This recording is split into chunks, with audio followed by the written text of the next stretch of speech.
Every great business starts with a plan.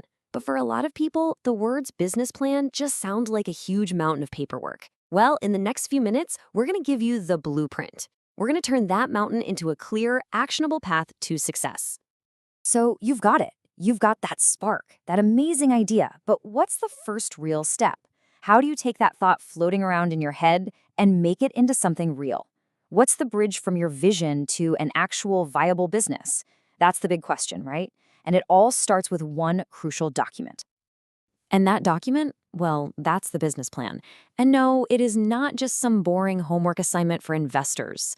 Think of it as your personal roadmap, the actual blueprint that turns a fantastic idea into something you can touch, something you can build, something real. So let's get into it. We're going to walk through 5 essential steps on this journey.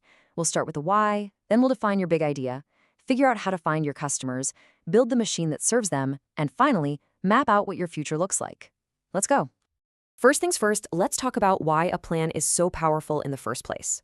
It is so much more than just a document. It's a process. See, writing it all down forces you to ask the tough questions early on.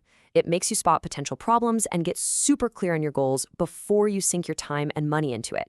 It's really about building on solid rock, not on sand. Okay, with that solid foundation in mind, we move to the heart of it all, defining your big idea. This is the part where you get crystal clear on what your business is, what you're actually offering, and why on earth anyone should care. And check out the logic here, it makes perfect sense. You can't really pitch your idea if you haven't defined the basics. So you start with the foundation, your company description. Then you get into the details of your products. And only when those two pieces are solid can you craft that sharp, compelling executive summary that just pulls it all together. Think of your company description as its soul. This is where you answer the big questions. Are you a solo act or a bigger company? What's the mission that really drives you every single day? Answering these questions defines who you are, for yourself, for your team, and for all your future customers.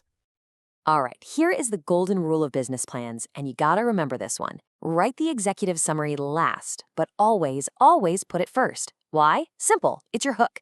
It's the one page that boils down your entire plan, and it has to be so good, so compelling, that it makes whoever's reading it just desperate to dive into all the details.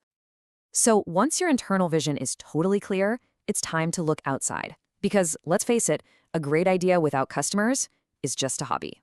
This next section is all about finding your market and carving out your own special place within it. This really boils down to 2 key parts. On one side, you have your market analysis. That's your homework. Who are your customers? Who's your competition? What's the industry look like? Then, on the other side, you've got your marketing and sales strategy. This is your action plan. This is how you're going to connect with that market and turn interested people into paying customers. Okay, you've defined your product, you've found your customers. Now, how do you actually deliver on your promise? This section is all about building the machine, the people, the processes that's going to make your business run smoothly and reliably, day in and day out. The operations plan is where you get into the nitty-gritty. What's the step-by-step process every day? Who are your most important suppliers? And maybe most critically, how are you going to guarantee quality? This is what ensures your great idea is also a great product every single time. But of course, a machine is nothing without the people running it. Your plan has to show off your team, the people who are going to bring this whole vision to life. What makes them qualified? Investors often say they bet on the jockey, not just the horse. This section proves you've got the absolute right people for the job. So you've got the idea, you've got the market, and you've got the team. The final piece of this whole puzzle is mapping out the future. This is where you translate your vision into the language of business, numbers, risks, and a really clear plan for growth. Now, at the very heart of your financial section is the sales forecast. And listen, this isn't about having a crystal ball. It's about setting targets that are ambitious, yeah, but also realistic for your sales, your pricing, and your revenue. This table right here becomes your benchmark for success, and it helps you plan for what you'll need as you grow. And a super critical number that comes from your forecast is your break-even point.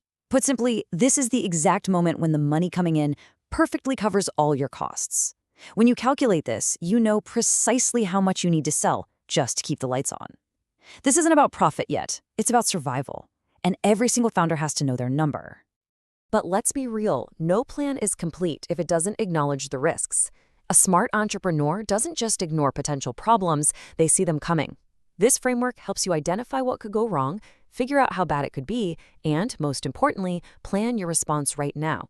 It's all about being proactive, not reactive. And finally, a plan is just a document until you take action. The implementation plan breaks down your huge vision into a concrete timeline. You set specific, measurable milestones, like getting funding in the first quarter or landing your first 100 customers by the third. This is what turns your plan from a document into your day-to-day guide. Oh, and one last little thing. Don't forget the appendices. Just think of this section as your evidence locker. It's where you put all the supporting stuff: resumes, market data, permits, everything that backs up the claims you've made in your plan. So if you remember one thing from all of this, let it be this. A business plan is not a static document you write once and forget about. No way. It's a living guide. As your business changes and evolves, so should your plan. It's the tool you're going to use to navigate the challenges, to grow, and ultimately to succeed. So there you have it. The complete structure for turning an idea into a solid plan. The blueprint is now in your hands. So the only real question left is, what are you gonna build?